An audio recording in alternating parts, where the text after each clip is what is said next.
All right, hello ATM. This is a video on the 3-6 class portion.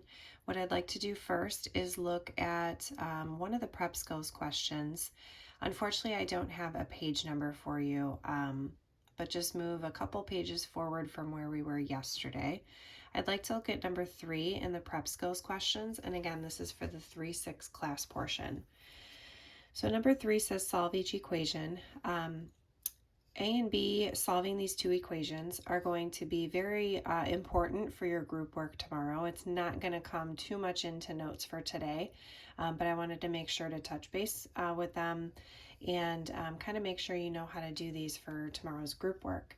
So part A, it says solve the equation. K is the variable here, so since K is being multiplied by 5, we would divide both sides by 5.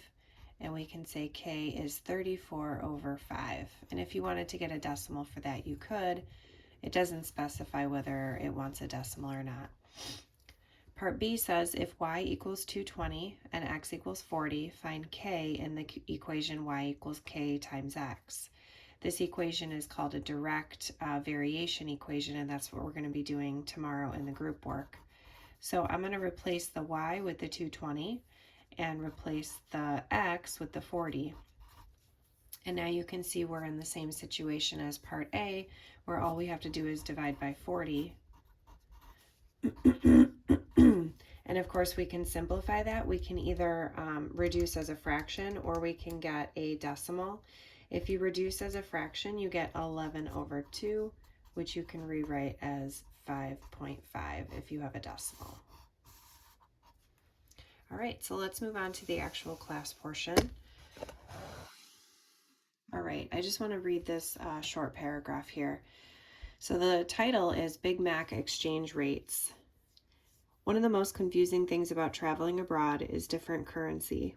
Since you're so familiar with dollars, you instantly have an idea of how cheap or expensive something is when the price is in dollars.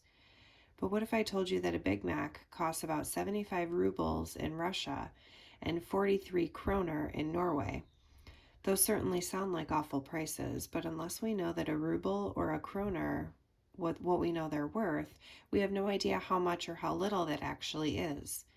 In this lesson, we'll use exchange rates between currencies to study the topic of variation, which can be used to model the connection between many useful quantities. All right, so if we actually look at the first set of questions here, we start talking about exchange rates.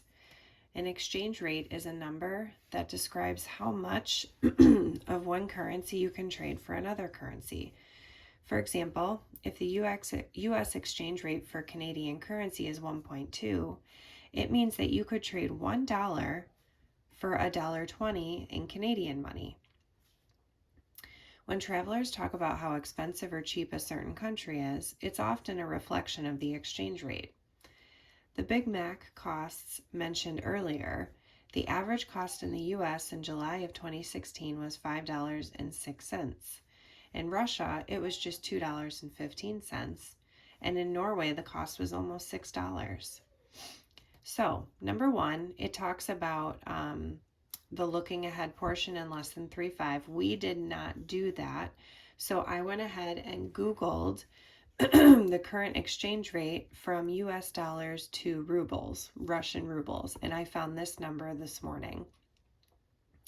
So we know that 1 US dollar is equivalent to 89.31 rubles. Now here it says write the rate above as a conversion factor with US dollars in the denominator. So that means I would want to take 89.31 rubles and put that over 1 US dollar. Now it wants me to complete the table that shows the relationship between the number of US dollars and the Russian rubles that can be exchanged for those dollars. So the first two rows I just want to talk about and not use the calculator, the first row I just want to talk about and not use the calculator. If you're going to go to a currency exchange with no money, no US dollars, how many Russian rubles will they give you in return? Absolutely nothing. If you're going to exchange $0, you're going to get 0 Russian rubles in return. Now, I went ahead and took the liberty of doing all the rest in my calculator, and so I want you to think about if $1 is 89.31, and if we're going to multiply the left side by 10, we have to multiply the right side by 10. So now if we have $10, we multiply the 89.31 times 10, and you can see over here, we'll get the 893.1. And so you can see in my calculator, I've went ahead and typed in the rest of these to make it nice and fast.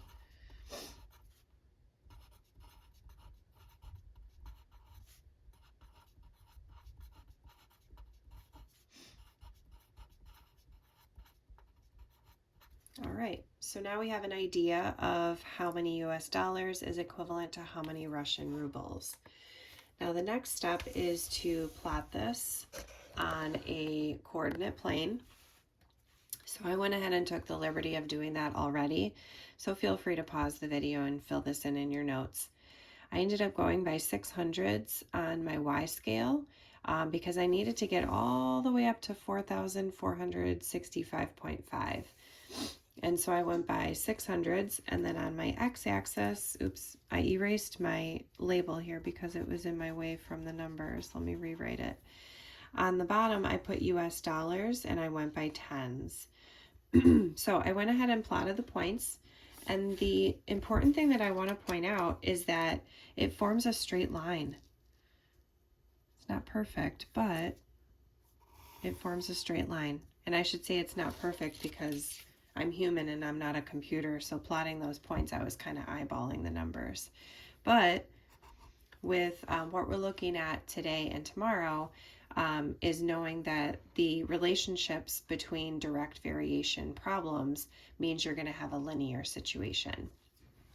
So example 5 says find the slope of the line you graphed. Well, when we're looking for the slope, what we can do is pick any 2 points from the table. So I went ahead and wrote down the first 2 points in our table. Anytime you can use 0, go for it because it's going to make your numbers a lot easier. So I used the first point, 0, 0, and the second point. And don't forget your slope formula here. So my y2 would be 893.1 minus my x or y1, which is 0, and then x2, which is 10, minus x1, which is 0. So we have 893.1 divided by 10, which gets me 89.3. I don't think we're surprised by that number because that was exactly the exchange rate that I was able to Google as of this morning. All right, moving on to the next part. Example 6 says write an equation using x and y that calculates the number of rubles, y, that you can trade x American dollars for. Which variable is the input and which is the output? I went ahead and filled this in because what we're basically doing in the table is we're taking our American dollars and we're multiplying it times the exchange rate that we found in Google this morning, and we are multiplying them together to get the answer in rubles. So if you look at our table, this is our x and this is our y. And what we're doing is we're taking our x values and we're multiplying by the 89.31 to get our y as our output. So now it says use your equation to find the current cost of a Big Mac in Russia using $2.15 as the equivalent in American dollars.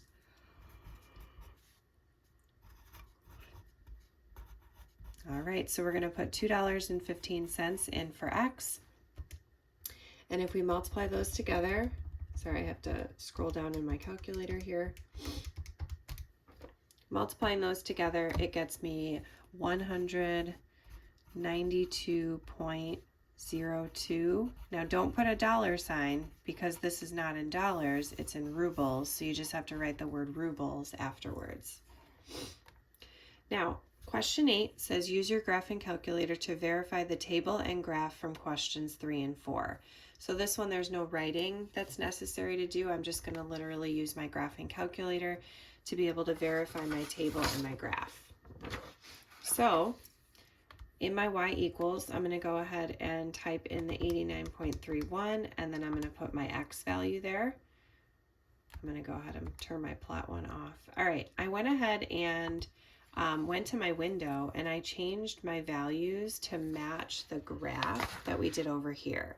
So my x values, I had to go from 0 to 50 and go by tens. My y values, I had to go from 0 to 4,600 and I had to go by 600s. I go ahead and press graph, and to no surprise, I see the linear equation that I graphed a moment ago. All right. Question 9, how many rubles do you think you'd get if you exchanged 0 US dollars? So we already talked about this. If you're going to go to the currency exchange and you're going to give them $0, how many rubles do you think you're going to get? 0. That's easy. $0 equals 0 rubles. Now here it says if you doubled the number of dollars you are exchanging, what do you think that would do to the number of rubles you get in exchange? Find an example in the table to confirm your answer. So if you're going to go to the currency exchange and you're going to give them 10 American dollars, they're going to give you 893.1 rubles. If we double the American dollars, right? So I'm going from $10 to $20. I'm doubling it and I'm multiplying it by 2. My expectation is that it should double, right? And so I'm going to double check those numbers. Are my rubles being doubled here? So for $10, I get 893.1. For $20, I get 1,786.2. What I'm going to do is in my calculator, I'm going to see if those actually double. So I'm going to take the 893.1 and I'm going to double it, multiply it by 2, and look at that. It's no surprise that I do get the exchange rate for $20 as well. So the last two questions are very similar. If you tripled the number of dollars you are exchanging, what do you think would do to the number of rubles? If we're tripling the dollars, we should triple the rubles, and sure enough, it does. So if I write these numbers from my table,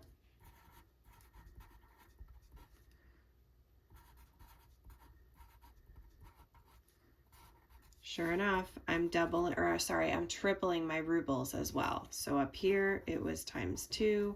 Down here, it's times 3. So that's important for direct variation as well. If you are doubling one of your values, such as your x value, it's going to double your y value. If you're tripling your x value, it should triple your y value as well.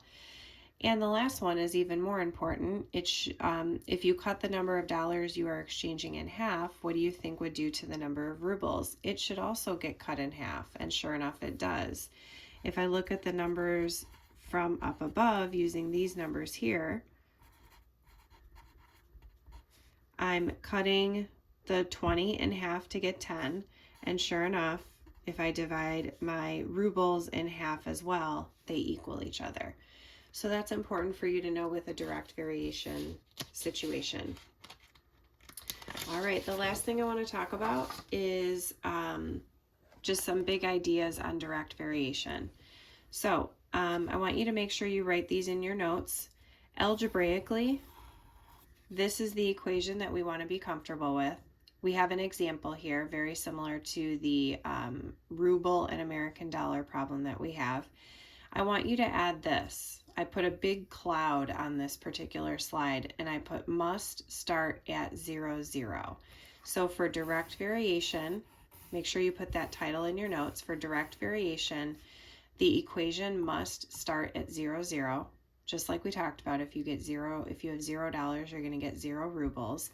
And then it goes up by a certain K value. So here it says, we say that these two quantities vary directly, or that they are directly proportional. We call this type of relationship direct variation. So make sure you've got the algebra equation written down. Make sure you have the note that it must start at 0, 0. And then here we've got a couple of examples. We have a table that we can look at. We also have a graph. And the important thing is notice the graph goes through 0, 0, and it's a line. So that's direct variation as far as an introduction to it, and we will do more tomorrow in our groups.